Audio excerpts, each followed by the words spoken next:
nosso irmão William nos conduzir em uma oração. Senhor Deus, Pai eterno, Pai, nós agradecemos por mais esse dia maravilhoso, Senhor.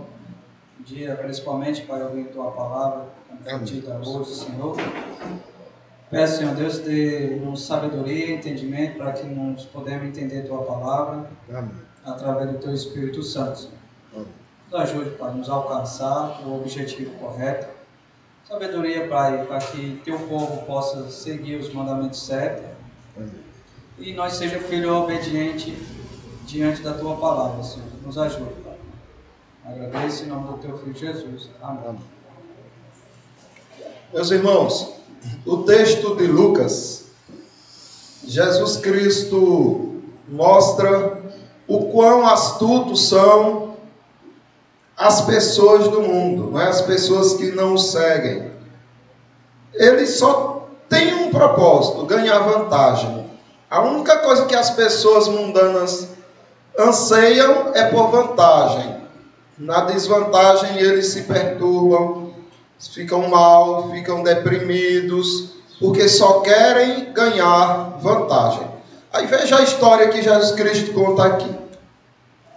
Disse Jesus também aos discípulos: havia um homem rico que tinha um administrador, e este lhe foi denunciado como quem estava a defraudar seus bens.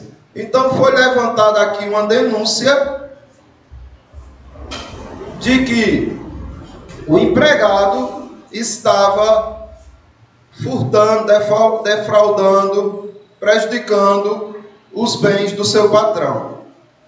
Aí diz no versículo 2: então, mandando-o chamar, lhe disse: que é isto que ouço a teu respeito? Presta contas da tua administração, porque já não podes mais continuar nela. Então, o patrão viu que não dava para confiar mais daquele empregado e disse: olha, você vai prestar conta de tudo, de todo o seu trabalho. Traga para mim todas as dívidas que estavam sob o seu poder, porque depois de me entregá-las, você não vai poder mais trabalhar comigo. Aí disse o administrador consigo mesmo. Então aqui entra a malandragem, a astúcia desse administrador, desse empregado. Ele vai pensar em algo para que não perca todo aquele rendimento que ele tinha. Além do rendimento que era o salário que ele recebia, ainda tinha um rendimento dos roubos que ele praticava. Só que agora ele ia perder tudo. Mas ele vai e se programa da seguinte maneira: que farei? Pois meu senhor me tira a administração. Trabalhar na terra não posso. Por que não? Porque ele não podia ganhar dinheiro trabalhando, arando na terra. Ele achava que ia ganhar pouco, menos, né? Além de ganhar pouco, é um serviço pesado, né? E o camarada estava acostumado só com coisinha boa. Ganhar fácil. A preguiça não ia deixar. Também de mendigar tenho vergonha. Sair pedindo por aí eu também tenho vergonha. E eu tenho que tomar alguma, decisão.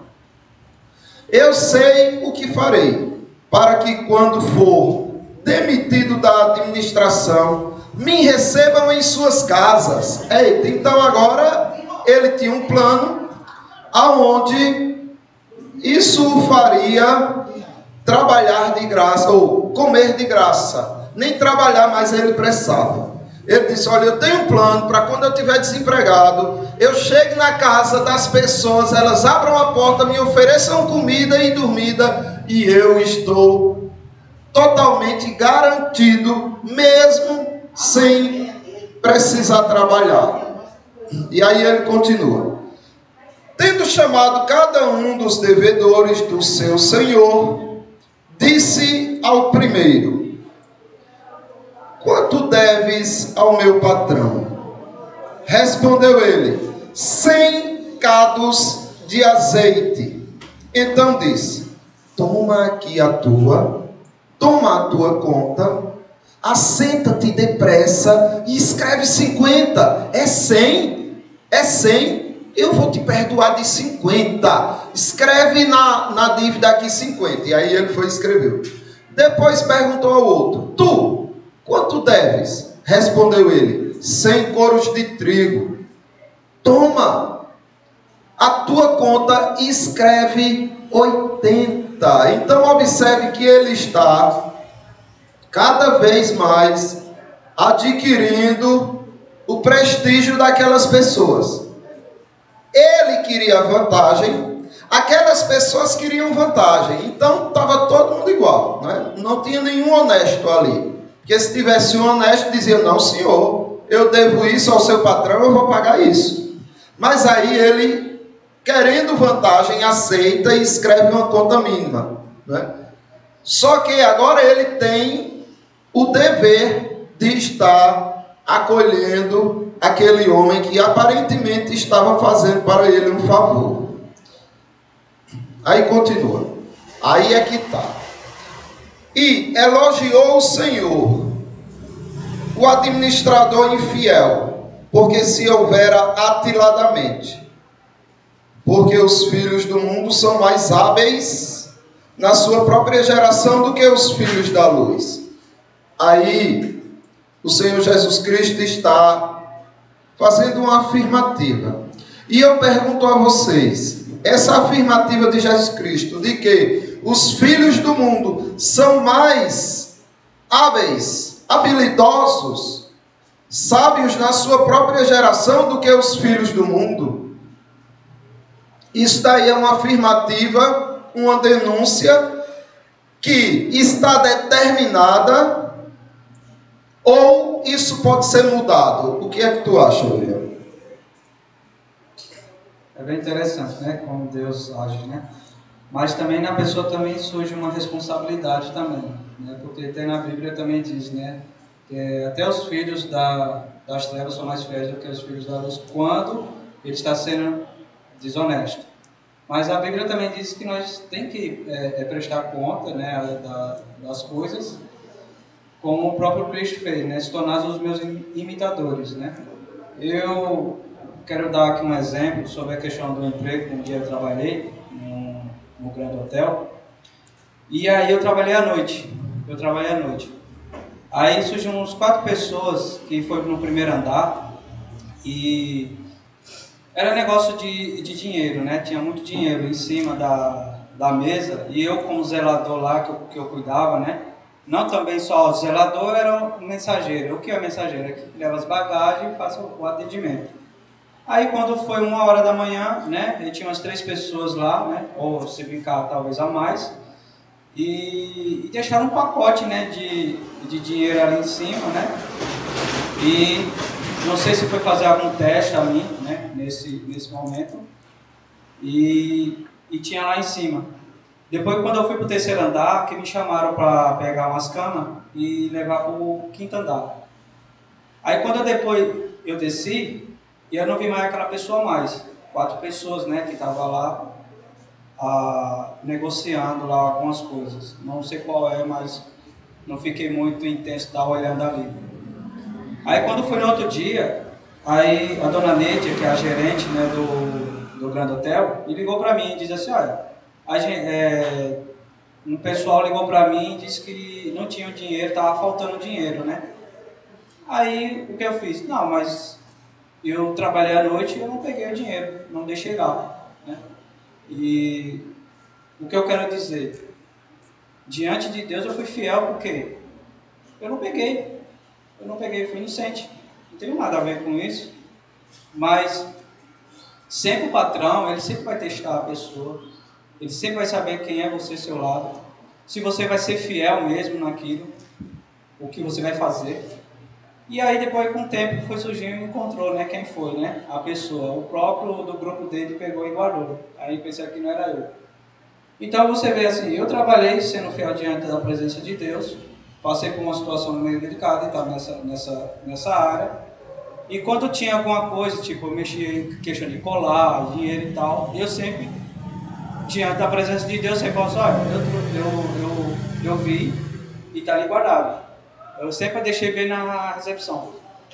Então, se você trabalha diante da presença de Deus sendo fiel, isso como João está dizendo aqui, né, o texto diz, Deus te recompensará 2 vezes quando você está sendo fiel a Ele. Eu vejo também um texto que diz assim o Senhor, dizendo que o trabalhador ele é digno do seu salário, seja fiel, tanto no pouco como no muito, e te colocarei. Aí, Júnior, eu percebo assim, que a partir do momento que Deus começa a trabalhar com a pessoa, é o momento certo que Deus vai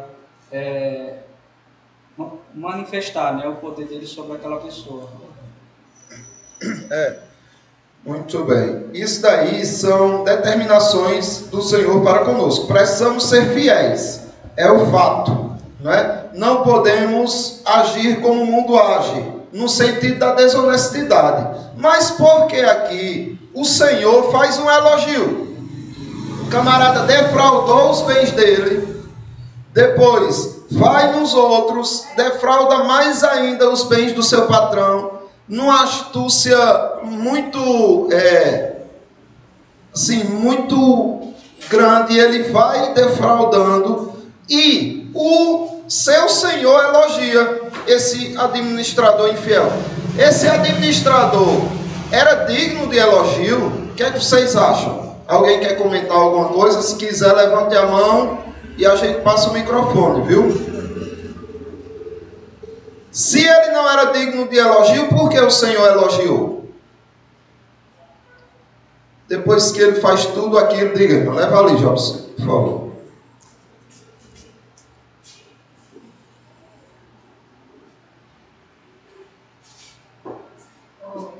Esse elogio que o Senhor fez a ele, foi um elogio para comparar para a gente hoje. Sim. É para apresentar para a gente hoje. Ele elogiou, não foi aquela prática maligna que ele fez. Ele elogiou a mente maligna que ele tinha. Que hoje, no tempo presente que a gente está, quem era para ter uma mente bem trabalhada para isso aí, era a gente hoje, para o reino de Deus. Não naquele termo que aquele administrador fez. Para o mundo de hoje, ele recebia também elogio. Porque hoje, o que está sendo elogio é numa pessoa fraudulenta mesmo. Fraudulenta. Isso não é só o empregado. No caso, você é um comprador e eu sou um fornecedor. Eu tenho o meu administrador que trabalha para mim. O meu fornecedor, ele pode chegar a você e dizer, Júnior, olha, tu me fizesse o pedido de 5.000 peças, mas eu vou fazer o seguinte, eu vou dar 6, só que no prontuário da tua compra vai ser os 5. Eu vou acrescentar mais 1.000 nesse pedido que tu fizesse, e aí tu só me paga 500. Tu paga 500 para mim e os 5 para a firma. É o que a gente vê muito hoje no mundo de hoje, no meio do comércio, é isso. Porque toda a minha vida em meio de comércio, e tinha muitos que vinham falar isso para mim. Eu digo, não, eu quero o que eu pedi. E mais nada, nem menos e nem mais. Nem dado, nem roubado e nem de jeito nenhum. Eu quero o que eu pedi. É por isso que ele diz, né, que elogiou o cara. Ele elogiou. Esse patrão dele elogiou, como ele tem a mente preparada para o mal, que essa mente dele fosse preparada para o bem, é justamente hoje, que a nossa seja trabalhada, mas trabalhada para o bem. Porque esse administrador, você veja que ele foi astuto. Ele imaginou o quê? Trabalhar, não tinha coragem, sou preguiçoso. E o que é que eu vou fazer? Eu vou tirar da conta daquele 300, desse 20, do outro 50, e a cada A cada casa dessa que eu chegar, bater na porta dele, vai entrar, olha, naquele dia ele fez tal coisa comigo, então vamos retribuir ele. Já hoje, no reino de Deus, a gente fazendo certo, a nossa retribuição vem do Senhor. É por isso que ele recebeu elogio. Foi da astúcia dele, porque essa astúcia dele tivesse sido para o bem. Pega aí, Jobs. Pode falar, Jobs. Uma das linhas de raciocínio dessa parábola, como se desenvolve, por exemplo, a palavra de Deus. Veja que o bendito aí, lá o maldito, estava fazendo com que fosse recebido dentro da casa deles, a qual eles estavam subornando o patrão dele. Então, vamos fazer um paralelo. Como nós podemos adentrar com a maior riqueza que se tem hoje, desde sempre, na casa dos demais? Foi essa linha de raciocínio que Jesus estava trilhando para elogiá-lo. Olha, esse camarada aqui vai ser recebido, está tendo contato com essas pessoas, vai ser recebido na casa deles, um bom grado.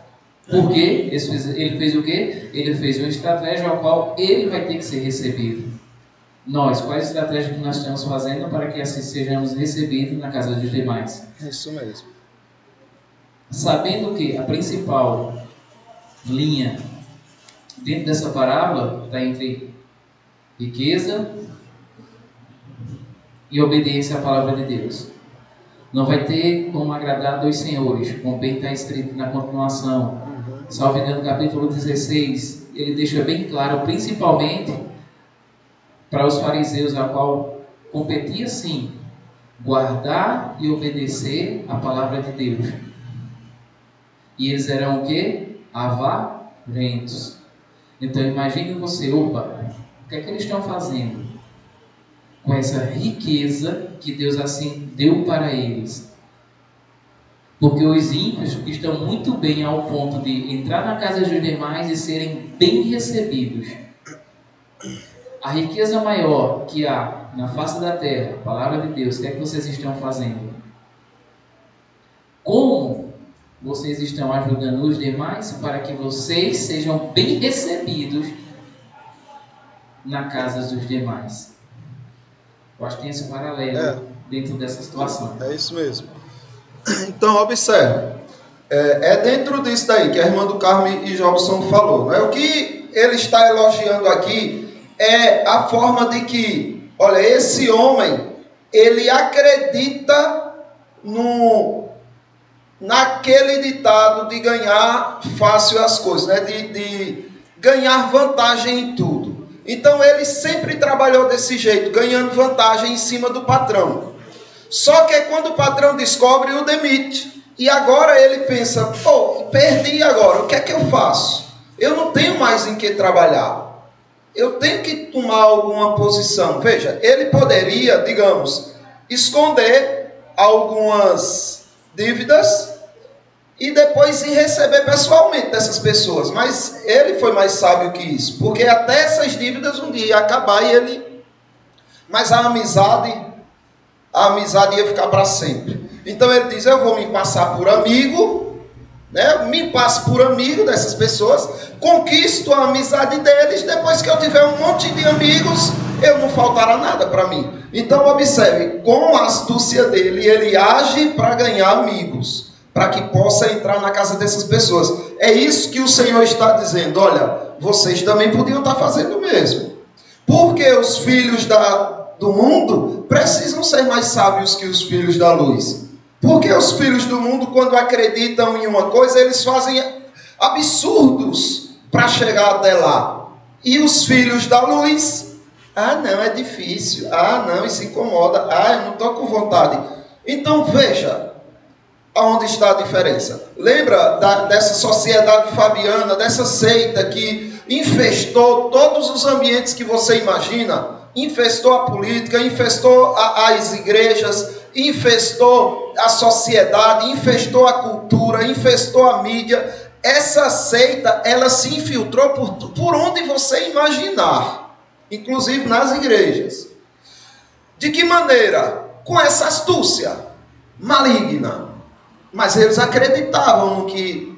O exemplo que eu dei para vocês, do homem que resolveu, ele foi escolhido, algumas pessoas foram escolhidas para entrar para o mundo acadêmico, para entrar para as faculdades, e lá, o intuito não era se formar, o intuito era ficar repetindo de ano e não se formarem, passarem 10 anos ali dentro da faculdade, sendo reprovados, para que eles fossem cooptando os mais jovens. Entrava um novato, opa, você é novato? E aí só o fato dele dizer, olha, eu estou há 5 anos aqui na faculdade, nossa, então esse daí já tem muita experiência. E aí ele vai introduzindo aos poucos na mente dessas pessoas novas.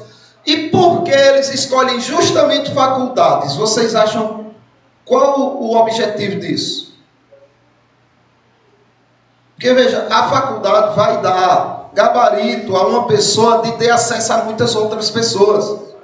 Foi uma das coisas que me fez investir na educação, de me formar para a área da educação. Por quê? Porque eu sabia que teria acesso a muitas crianças.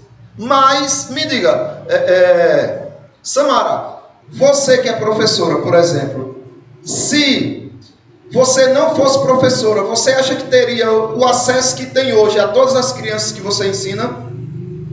Não tem. Então observe que você tem acesso a muitas pessoas, mas existem outras que você só terá se você passar por isso ou por aquilo. Por isso que essa seita faz isso, diz, ó, entra lá, fica lá, a gente mantém você, paga a faculdade, não se preocupe, mas você vai cooptando discípulos para nosso movimento. E aí sai de lá um radialista, sai de lá um psicólogo, sai de lá um professor, e vão fazer o quê? Proliferar agora fora. Veja que astúcia das trevas. Eu pergunto, nós temos coragem de fazer algo dessa natureza? Ó, fulano, fique lá na faculdade, você vai cooptar pessoas. Nem se preocupe em passar ou não, porque o seu trabalho é isso. É muito difícil os filhos da luz agirem com tamanha, né, intrepidez. Pode falar, Bruno. Então, assim, Júnior, pelo jeito, assim, que a natureza do homem ela é corrompida pelas coisas que é a ganância, né? A ganância, dinheiro, fama, o homem quer glória, o homem quer tudo. Eu acho bem interessante, né, que você não pode servir 2 senhores, né? Um vai aborrecer, né? Então, se a gente trabalha como sendo fiel diante a Deus, e mesmo que você recebe vamos supor, um elogio, para a glória de Deus, né? Para a glória de Deus, pertence a Ele. Como eu falo, quando você trabalha para os outros, eu sei que é difícil. Você recebe crítica e também você recebe elogio. Para a posição, para o cristão, ele tem que pegar um elogio, não jogar para ele, mas pertence a Deus, para ele. Porque a nossa natureza, ela é muito corrompida e ela só quer trazer o seu eu. Sempre é um homem, seu eu. Tem que ser sempre eu, não a Deus. Eu achei tão interessante como José, né? José do Egito, né? Como foi fiel. Mesmo que ele passou por uma situação muito delicada, mas sempre teve aquela sua postura de glorificar a Deus. E isso ele não mudou sua posição, ele continuou sendo fiel. E a recompensa dele, ele teve isso. Eu acho que todos nós deveríamos ser isso, sendo fiel a Deus, tanto bem na escritura, na palavra, porque tem muitas pessoas que querem ganhar naquilo que você tem, o que vem, elogio, as suas palavras, para que eu me sinto bem, né? Eu me sinto bem quando alguém fala bem de mim, mas você está trazendo o quê? Uma coisa que não é sua. Pertence a Deus. Olha o que ele diz aqui, eu achei interessante em Lucas 16, o versículo 13, diz: ninguém pode servir aos 2 senhores, porque a um aborrecer e ser de um e ama outro, ou se devotará um ou desprezar outro, e não pode servir a Deus. e a sua riqueza. Eu achei interessante que eu encontrei um texto também dizendo também assim que o próprio Senhor Jesus chama adiante a um rico, né? E diz assim, honra seu pai e sua mãe. Aí ele diz, não, Senhor, eu honro meu pai e minha mãe. Então faça assim, então vende tudo que tem e vem me segue. Vê o tamanho da desprezo. Mas de tudo, Senhor, tudo, aquilo que meu pai me deu, assim. Mas ele não foi fiel a Deus. Mesmo que ele trabalhou sendo fiel, mas ele não trabalhou pela obra de Deus. Ele trabalhou para ele. Ele não trabalhou para Deus. Ele não trabalhou pensando nas outras pessoas. Como um homem, ele quer ser Deus, né? Se você é Deus, quem está no seu lugar? Você vê, né, política, né? Os homens hoje em dia querem ser Deus. Se você falar uma verdade, ele já quer prender você. Se você falar algo contra ao nome dele, ou falar o nome dele bem na internet, falar mal dele, você vai ser preso. Porque você não pode falar mal dele. Está vendo que o homem é o centro de tudo? Ele quer ser aquilo que não é. Mas se você falar de Deus, ele tá nem aí, ele não quer nem ouvir. Ele só quer ouvir só ele. Porque ele é o centro de tudo aquilo ali. Ele acha que ele é a coluna da casa. Não é. Verdade. Pois é, irmãos. Então, é justamente nesse processo que a gente tem que despertar. Veja só. O versículo 9 e 10. Preste bem atenção o que é que o Senhor está dizendo. Eu vos recomendo. Então aqui vem a recomendação de Jesus Cristo. Das riquezas de origem iníqua, fazei amigos, para que, quando aquelas vos faltarem, esses amigos os recebam nos tabernáculos eternos. Jesus Cristo está dizendo que a gente tem que ter riquezas iníquas. E tem que fazer o mesmo que aquele administrador infiel. Pegar desse tesouro que é iníquo, que não nos pertence, que nós furtamos, e fazer amigo com eles. É isso que Jesus está dizendo. O que é que vocês acham? É ou não é? E eu vos recomendo, das riquezas de origem iníqua, fazei amigos, para que, quando aquelas vos faltarem, esses amigos os recebam no tabernáculos eternos. Primeiro, para responder é fácil, diretamente. Talvez seja difícil explicar. Mas a resposta seria o quê? É ou não é? Jesus está pedindo para você trabalhar de forma injusta, fraudulenta, e com o lucro dessa fraude fazer amigos? É isso que Jesus está dizendo? Não. Então pronto. A resposta é essa. Me explique então porque ele mandou. Bem, a explicação pode ser que eu não saiba, mas, e aí você garante a santidade, garante não, que já é, sempre será, mas você testemunha, fala para essa pessoa da santidade de Cristo. Jamais ele pediria isso, porque ele é santo. Aí você começa a entender mais ou menos o que Cristo está falando no versículo 10. Quem é fiel no pouco, também é fiel no muito. Então o Senhor está, como o William colocou aqui no começo, valorizando os pontos da sua fidelidade.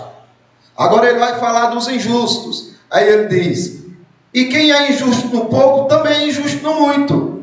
Então veja só, de que lado vocês vão estar? Vocês vão estar do lado daquele que é fiel até no pouco?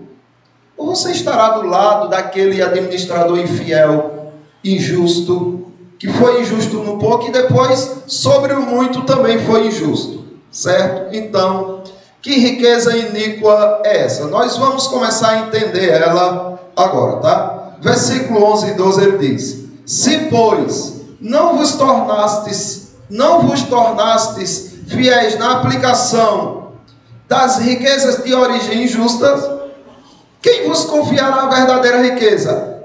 Irmãos, preste atenção nisso.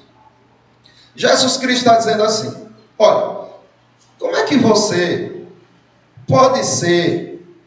como é que Deus Pai vai confiar a você a verdadeira riqueza, se você não está sendo fiel na aplicação das riquezas de origem injusta?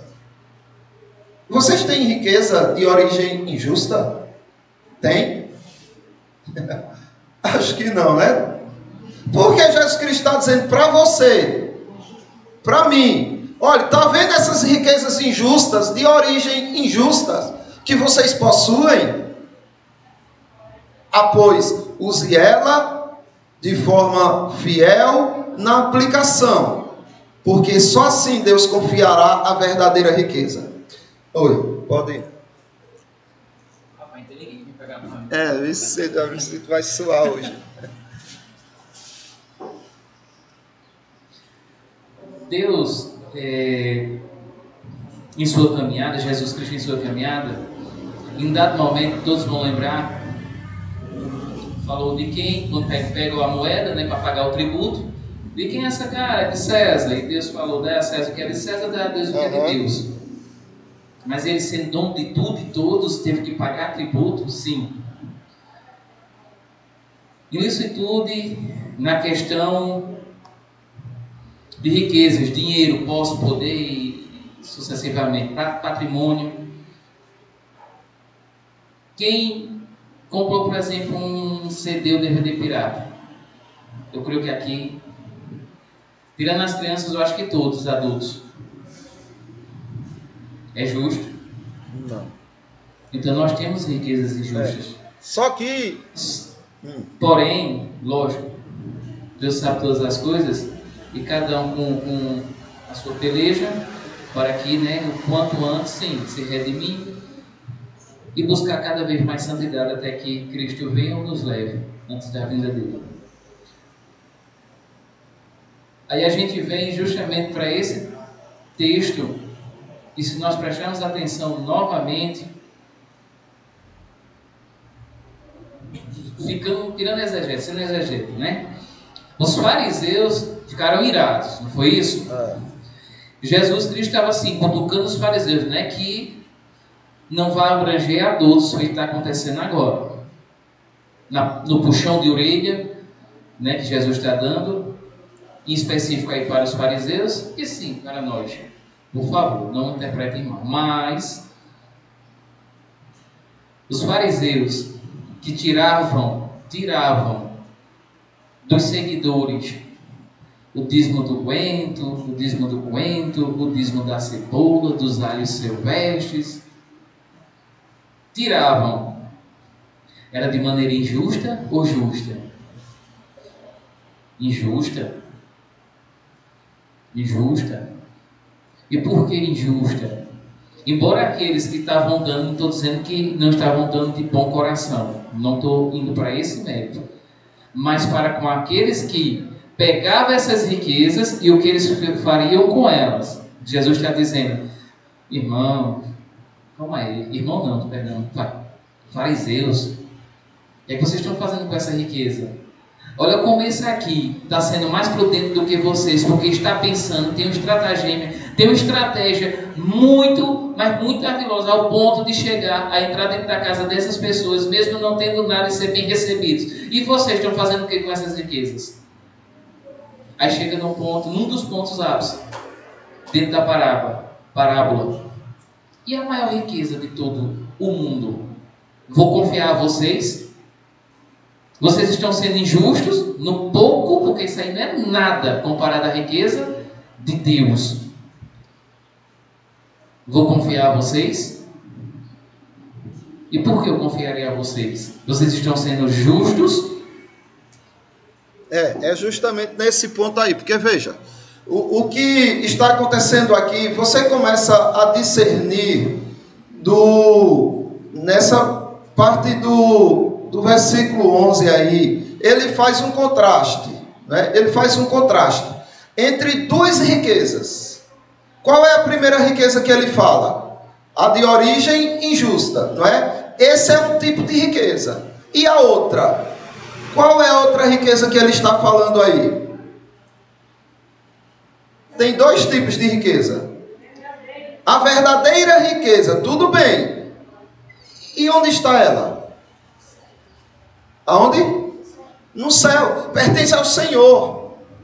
A verdadeira riqueza Por exemplo, o Evangelho e tantas outras graças provindas de Deus, a verdadeira riqueza. Aí, quando ele diz aqui, olha, se vocês não forem fiéis na aplicação das riquezas de origem injusta, ele não está dizendo que é uma outra riqueza injusta que você tem na terra. Ele está dizendo que toda a sua riqueza, tudo que você possui do mundo, que foi dado por Deus, mas tudo que você possui do mundo, seja o que for que você tenha, ele chama de riqueza de origem injusta. Mas por que ele chama assim? Porque ele está fazendo em comparação com uma outra riqueza, a riqueza verdadeira. Então essa riqueza de uma injusta, de origem injusta, poderia ser assim: riqueza de origem mentirosa, comparado com a riqueza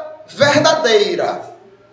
Ou seja, a origem mentirosa, por quê? Porque a sua riqueza aqui da terra é de origem mentirosa. Comparada, mas por quê? Você possui ela de verdade? Ela é tua de verdade? Por que não?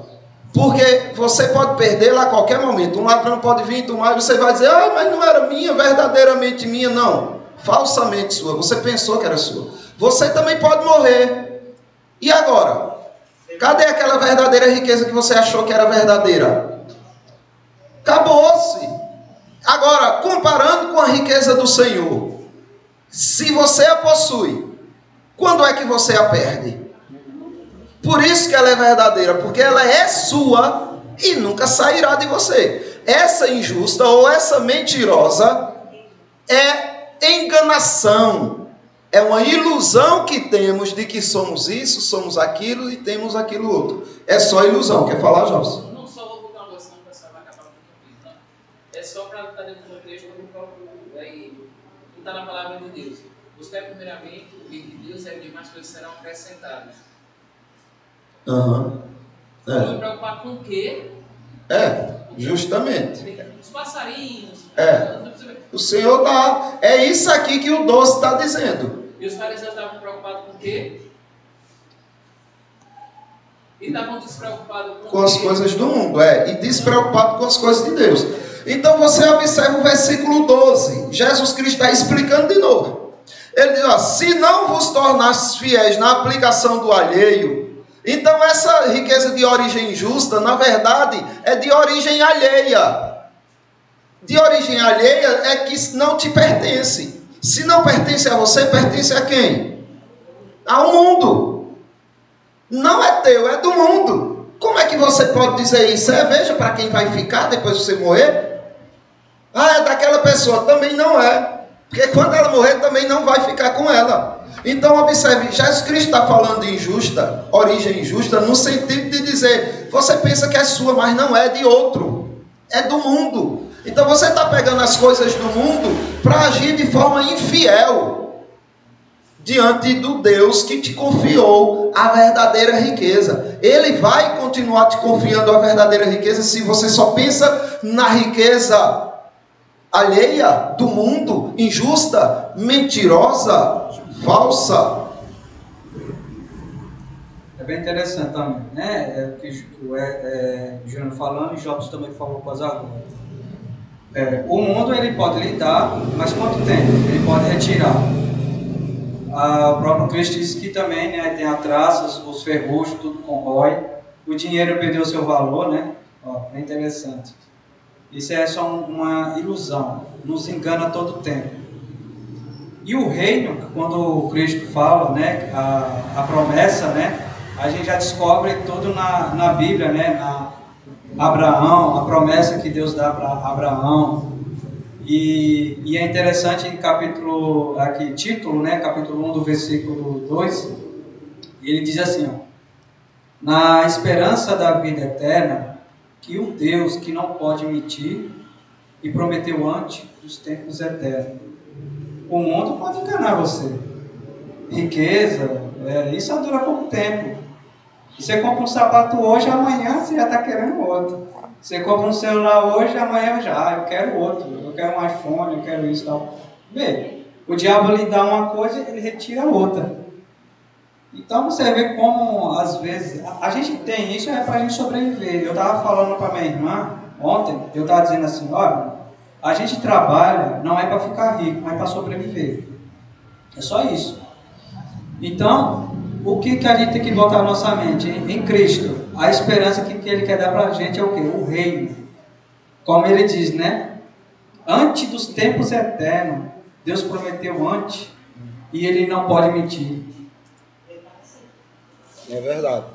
Então, observe, se nós olharmos aqui, o Senhor Jesus Cristo está nos chamando a responsabilidade para isso, para chegar e mostrarmos o nosso valor onde está. O nosso valor está fundamentado numa ilusão, que a gente pensa que é isso daqui. Como é que a gente administra essas riquezas injustas, essas riquezas mentirosas? Como é que você administra ela? Você está administrando ela de maneira que use não o que é injusto, mas o que você pensa que é seu. Você usa essas riquezas ou o que você tem para fazer amigos. Fazer amigos, na verdade, fazer discípulos para Cristo. Para que quando você morra, estejam eles lá esperando você nos tabernáculos eternos. É esse contraste que Cristo está fazendo. A gente pegar essas riquezas que nós possuímos com o nosso suor, através da providência de Deus, essas riquezas injustas que vão perecer, corruptas, que vão se destruir, usar elas para fazer amigos. Só que muitas vezes a gente usa elas para afastar as pessoas, com nossa ambição, com nosso egoísmo, com nossa avareza e a arrogância. Então essas coisas afastam os amigos, enquanto que outros se aplicam fielmente, usando suas riquezas de origem injusta ou de origem mentirosa, de origem ilusória, para fazer amigos. Então eles se tornam fiéis na aplicação do que é alheio, porque o que você tem não pertence a você. O que você tem pertence a quem? Ao mundo. Você não fica com nada, pertence ao mundo. Por isso que Jesus Cristo está dizendo que é de origem injusta. Ou seja, que você não é tua. Você se ilude quando pensa que é. Então pegue isso e faça amigos. E aí você vê contrastes com o apóstolo Paulo, por exemplo. O apóstolo Paulo, abram aí em Filipenses capítulo 3, do 7 ao 8. Filipenses 3, do 7 ao 8.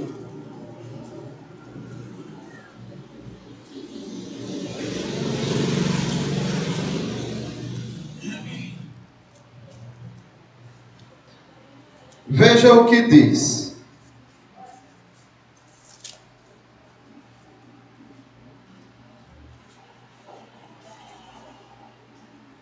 Mas o que para mim era lucro, veja, o que para Paulo era lucro, ele está se referindo a quê? Às riquezas celestiais ou às riquezas injustas ou mentirosas ou riquezas do mundo? A que ele está se referindo aqui? Do mundo. Mas o que para mim era lucro, isto considerei como perda por amor de Cristo. Percebem? É isso que Paulo está dizendo. Paulo está dizendo, olha, está vendo tudo isso que o mundo valoriza tanto? Para mim eu considerei como perda, como resto.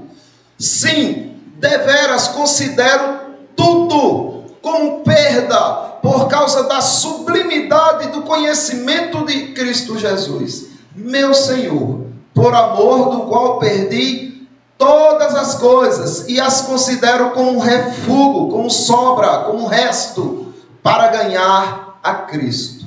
Então essa era a mentalidade de Paulo. Aqui está alguém que é tão ou mais sábio que os filhos do mundo, que pegou tudo que ele possuía e disse, não, o que eu puder fazer com isso, para ganhar para Cristo, eu farei.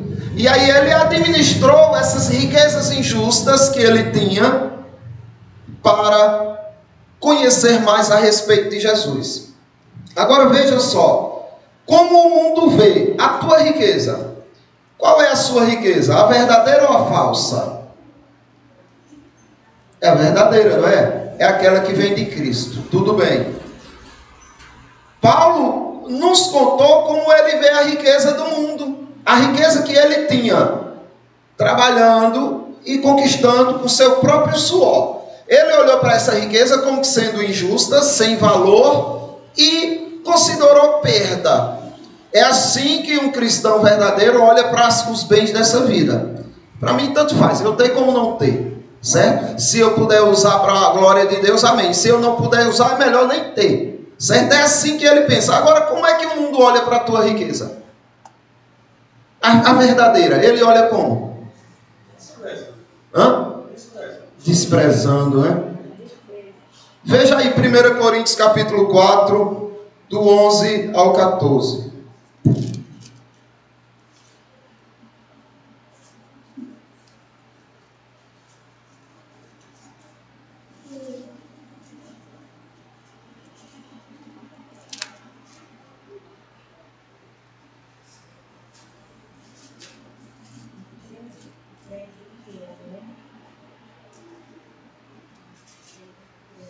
Veja o que diz. 1 Coríntios capítulo 4, do 11 ao 13. Até a presente hora, sofremos fome e sede e nudez, e fomos esbofeteados, e não temos morada certa, e nos afadigamos, trabalhando com as nossas próprias mãos. Quando somos injuriados, bendizemos. Quando perseguidos, suportamos. Quando caluniados, procuramos conciliação. Até agora, temos chegado a ser considerado o quê? Lixo do mundo, escória de todos. Lixo do mundo e escória de todos. Ou seja, a escória é a parte mais desprezível de alguma coisa. Ou o ser humano mais desprezível. É assim que o mundo vê a tua riqueza. Aí você olha para dele e diz, nossa, que beleza. Ai, eu não posso viver sem isso. Ai, eu só vou ser feliz um dia que eu tiver isso. Então você ambiciona as riquezas injustas do mundo, despreza a verdadeira, e o mundo ridiculariza a tua. Pode falar? É a quebra do primeiro mandamento. Está bem descrito aí. Não vamos de jeito nenhum atender a dois senhores. A gente tem que atender a tão só um, tão somente. E no caso Deus está dizendo, ou você atende a riqueza, ou você atende ao próprio Deus. Como Paulo bem colocou. Quer isso para vocês? Como você já colocou, quer isso para vocês? É tu, você feliz apenas quando tiver isso, com calma. Não quer dizer que você não tenha objetivos, ambições, desde que estejam dentro do padrão que Deus exige. Amém, Senhor Jesus, por isso. Que Deus nos condena a riqueza, condena o que você faz com ela. Porque você coloca justamente a riqueza, ou um pedaço da parte de Deus, ou metade tirando a honra de Deus, ou colocando de fato a riqueza acima, maior do que o próprio Deus. Quando na verdade tem que ser só o próprio Deus. Amém, é verdade. Então veja só, eu queria que vocês refletissem um pouco e me dissessem, para o mundo, qual é o bem mais precioso que existe? Para o mundo, para as pessoas do mundo. Não é o dinheiro, não. A vida. A vida. Nem o poder, nem o dinheiro. Isso são preciosos para eles. Mas é como Jesus Cristo disse, olha, o que o homem não daria pela sua alma, né? Pela sua vida. Então é aquilo, você trabalha e tal, dinheiro. Aí quando você ficou bilionário, você sofreu um acidente, adquiriu uma doença incurável, você não pensa duas vezes em gastar toda a sua fortuna para ser curado daquilo ou não. Assim não são eles, né? Porque eles têm mais medo da morte do que a pobreza, do que da pobreza. Né? Então, o mundo, eles valorizam a vida. Eles querem viver a sua própria vida. Ele não valoriza a do outro, mas a sua própria ele valoriza. Mas veja só, essa riqueza, como é vista, por exemplo, pelo apóstolo Paulo de novo. Atos capítulo 20, versículo 24. O que é que diz aí?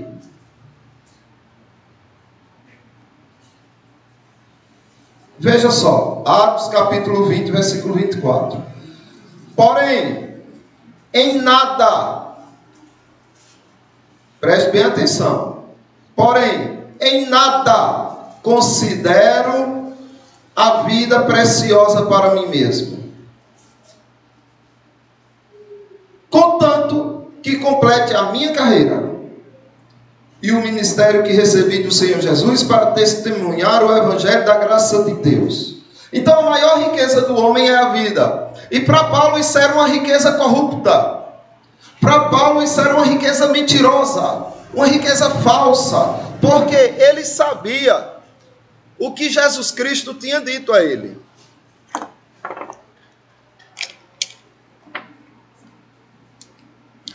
Está vendo como sacar mais riqueza? Justamente, bom exemplo. Então,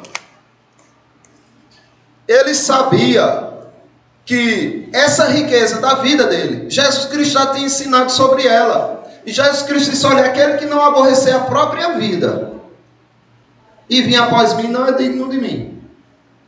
Se o homem quiser salvar a sua vida, ele vai fazer o quê? Perdê-la. É isso que Paulo está dizendo aqui, olha, a riqueza maior do mundo é a vida, que cada um pensa que tem, pensa que é dono, mas nem da tua vida tu é dono. Por isso que isso é uma riqueza corrupta, mentirosa, ilusória. Quando você entende que isso é uma ilusão, você corre para a vida verdadeira, para a riqueza verdadeira, que é qual? A de Cristo. E aí, eu quero que vocês abram no Evangelho, não, na Epístola do apóstolo Paulo, 1 Coríntios, a primeira Epístola de Paulo aos Coríntios, capítulo 9. Eu estava vendo um vídeo hoje de manhã com a minha mãe, Dona José, e tinha um cantor, né, que era rico, tinha muito dinheiro, bastante. E ele não era feliz. Estava faltando uma coisa nele. E você sabe que pessoas que são famosas, você olha, nossa, aquele cara, né, ele é feliz, né, tem carro, né, tem uma mulher linda, né, tem esposa, né, linda e tal.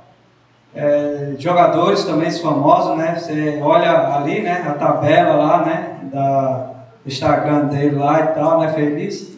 Você vê as fotos, né? Todo feliz, com um sorriso no rosto. É ilusão, né? Quando você vai na história profunda, não é isso não, está enganando. Vê como o mundo engana. E quem já viu falar, né? O Adriano, o imperador, né? Que jogou na Inter de Milão. Ó, veja, um homem que chegou na altura, tão alto, depois caiu lá para baixo. Ele falou, eu estava vendo o vídeo. Eu até mandei para o nosso irmão Éder, ele diz, ó, o cara que ganha 7 milhões... Perdeu o pai dele, ele ligou, a ligação foi direto para ele, e aí teve aquela má notícia, né? Adriano, ó, o teu pai faleceu. Aí ele entrou num desespero muito grande, chorou muito, derrubou o celular, caiu. E você vê, aí bateu aquela depressão muito grande. Cadê o dinheiro? Cadê o dinheiro desse homem? Cadê a felicidade? Onde está? Ele jogou 2, 3 temporadas, ele não conseguiu. Os amigos deles também tentou confortar ele, mas não soube confortar. Cadê? Não tem Cristo, cara. Ninguém falou de Cristo na vida desse homem. Eles falaram o quê? Material. O homem não quer saber de material. Ele já falou, ó, a minha vida caiu aqui, a minha carreira terminou aqui. Eu faço uma pergunta para qualquer um, se quiser pode acessar até na internet, como está a vida dele hoje, sem Cristo. Estou dizendo, cara, é riqueza, carro, móvel. Isso é ilusão. A gente usa porque é o que a gente precisa, mas isso não é a felicidade de ninguém. Se você não tiver Cristo na sua vida, você pode perder tudo, como o Paulo falou. Eu posso perder tudo, mas Cristo eu não perco a Ele. Ele é o sucesso da minha carreira, é Cristo. Morrer por Cristo é lucro. Olha o que ele diz. O que é lucro? Porque ele sabe que o tamanho da riqueza lá, a Bíblia diz que o próprio Cristo dizendo que lá não tem ferrugem, não tem traça, ninguém vai roubar você. Lá está garantido, como o texto que eu li aqui. Ele não vai mentir para você. Ele prometeu antes dos tempos eternos. Aqui, ele mente para você todo o tempo. Todo o tempo vai estar mentindo. Seu próprio coração, né, mente para você. Sua própria mente, né? Mente. Então, veja só o que é que diz aí. 1 Coríntios capítulo 9. Do versículo 19 por diante. Aqui Paulo está mostrando na prática como é que se usa as riquezas injustas que você possui com o seu trabalho honesto. O seu trabalho honesto lhe deu muitas riquezas injustas, porque elas são mentirosas, não te pertencem, pertencem ao mundo. Você vai morrer, elas vão ficar, passar para outro, para outro, para outro, para outro. E o último que a possuir também não a terá, porque quando morrer vai perdê-la toda, ou quando Cristo voltar, ele vai saber que não era dele, certo? Veja só, por quê? Do 19, viu? Capítulo 9 do 19. Porque, sendo livre de todos, fiz-me escravo de todos, a fim de ganhar o maior número possível. Ele está agindo aqui como o administrador infiel ou não? Sábio como ele ou não? Pegando tudo o que ele tem e oferecendo amigos, na conquista de amigos. Ou seja, Paulo tinha o bem mais precioso do homem, abaixo da vida. Falando não nos termos espirituais, mas a liberdade. A liberdade, de repente, é mais valiosa que a vida, mas é um bem muito precioso. E ele fazia o que com essa riqueza que ele possuía? O que era que ele estava fazendo? Se escravizando. Ele disse, olha, eu me fiz escravo de todos, a fim de ganhá-los, fazendo amigos. Procedi para com os judeus como judeu, a fim de ganhar os judeus. Para os que vivem sob o regime da lei, como se eu mesmo assim vivesse, para ganhar os que vivem debaixo da lei. Embora não esteja eu debaixo da lei. Aos sem lei, como se eu mesmo fosse, não estando sem lei para com Deus, mas debaixo da lei de Cristo, para ganhar os que vivem fora do regime da lei. Fiz-me fraco para com os fracos, com o fim de ganhar os fracos. Fiz-me tudo para com todos, com o fim de, por todos os modos, salvar alguns. Tudo faço por causa do Evangelho, com o fim de me tornar cooperador com Ele. Aqui está um administrador fiel, que pega as riquezas de origem iníquas e aplica naquilo que verdadeiramente é a riqueza. Percebem que diferença? E para terminar, vamos ler o finalzinho dos textos, tá? Veja só. Aí o 13 diz assim: ninguém pode servir a dois senhores, porque ou há de aborrecer-se de um e amar ao outro, ou se devotará a um e desprezará o outro. Não podeis servir a Deus e as riquezas. Aí está. Olha só, a riqueza verdadeira é quem? Cristo, é Deus. Você não pode servir a Deus e as riquezas de origem injustas. Comparado a Deus, isso que você possui aqui, por mais honesto que você tenha ganho, é injusto. Ou você serve a Deus, ou você serve ao que você possui ou deseja. E para terminar, veja aí o contexto corroborando com aquilo que nós estamos vendo. Versículo 14 e 15. Os fariseus, que eram avarentos, ouviam tudo isso e o ridicularizavam. Olhavam para a riqueza que Jesus Cristo disse que possuía, que é a verdadeira, e ridicularizavam ele. Lembra o que nós lemos do apóstolo Paulo lá? Olha, nós somos considerados lixo, escória. É assim que o mundo vê a sua riqueza em Cristo. Foi assim que os fariseus viram a riqueza de Cristo. Aí Cristo dá-lhes uma resposta que deixa bem claro o que ele está falando na história que ele contou. Mas Jesus lhes disse: vós sois os que vos justificais a vós mesmos diante dos homens. Mas Deus conhece o vosso coração. Pois aquilo que é elevado entre os homens é o quê? Abominação diante de Deus. A riqueza que o homem possui, mesmo que de forma honesta, e é elevada no coração dele, Deus olha e abomina, diz: é iníqua, é corrupta, é mentirosa, é enganosa, é ilusória. Porque a verdadeira riqueza é aquela que pertence a Deus, mas esta o mundo abomina. E como é que você valoriza? De repente você também está desprezando essa riqueza? Como é que você vai fazer? Então, meus irmãos, eu quero deixar como tarefa,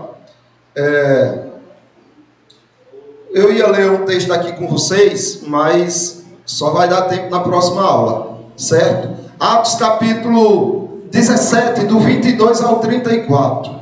Eu quero que vocês estudem esse texto e me digam se Paulo aqui agiu de forma hábil, né? Igual lá E quais foram os aspectos aqui que Paulo usou, se utilizou da riqueza do mundo para ganhar amigos, ou para ganhar discípulos para Cristo.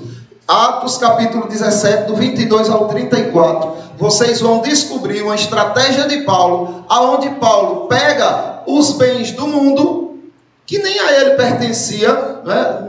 Não no sentido de que ele tinha, mas no sentido de que era a um outro povo. Era um outro povo que pertencia. Ele pega aquele bem, traz para ele e depois entrega de volta aquele povo de uma forma mais apurada, de uma forma verdadeira, de uma forma que Cristo esteja ali naquilo que eles estavam venerando, certo? Estudem em casa, na próxima aula nós veremos.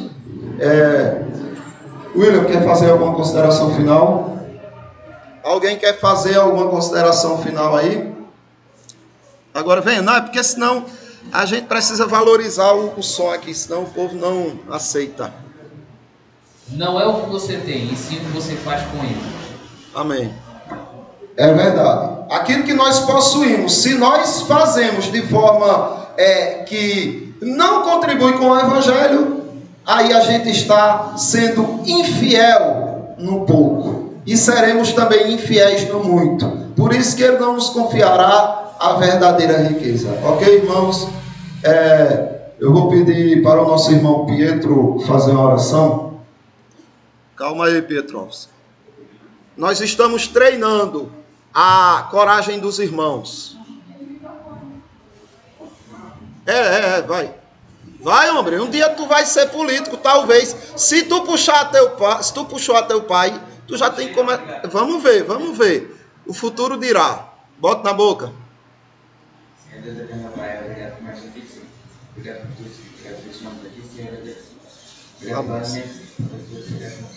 Amém. Amém. Olha aí, já tem habilidade para ser político. Vem entrar. Para ser pastor, já tem habilidade para ser um pastor.